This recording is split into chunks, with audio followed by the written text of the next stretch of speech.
South Korea and the United States are expected to announce the suspension of large-scale military drills this week, with the provision that they would restart if North Korea failed to keep its promise to denuclearize, news agency Yonhap said on Sunday. The suspension follows President Donald Trump's surprise pledge to end war games after his summit with North Korean leader Kim Jong-un in Singapore last week. The Korean peninsula is one of the most heavily militarized regions in the world, and below Newsweek takes a look at the strength of the forces deployed there. One means of assessing the strength of the respective militaries is to compare the number of people in the armed forces of each country, and the number of the armaments they possess. North Korea's armed forces outnumber its South Korean neighbors, possessing a 2-to-1 advantage when it comes to soldiers and artillery pieces, according to the 2015 report The Military Balance, published by the UK-based think tank International Institute for Strategic Studies. IISS, North Korea has 1.19 million active duty troops to South Korea's 655,000, and 21,000 artillery pieces to South Korea's 11,000. The reclusive state spends nearly a quarter of its GDP on its military, according to the U.S. State Department.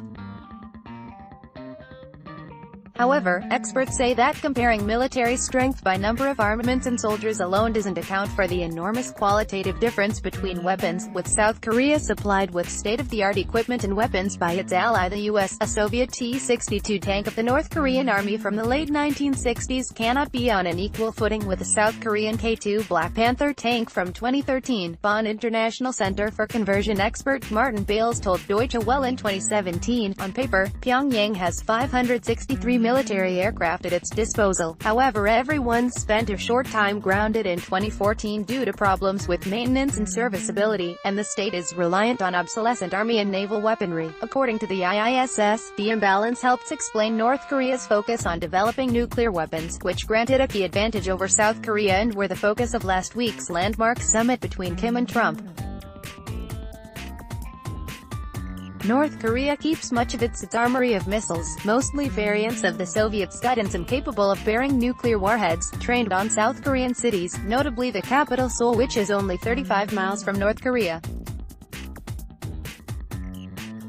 South Korea's key advantage is that it falls under the protection of its U.S. ally, with a 28,500-strong military force permanently based in the country. The U.S. military strength dwarfs North Korea's. The U.S. has 6,800 nuclear warheads, 4,000 of which are stockpiled and 1,800 deployed, and 2,800 retired, according to a report from the Federation of American Scientists. This compares to the 60 nuclear warheads North Korea claims to possess. The U.S. has 1.3 million soldiers in active service, and one of the largest military budgets in the world, with soldiers carrying state-of-the-art equipment and undergoing intensive training.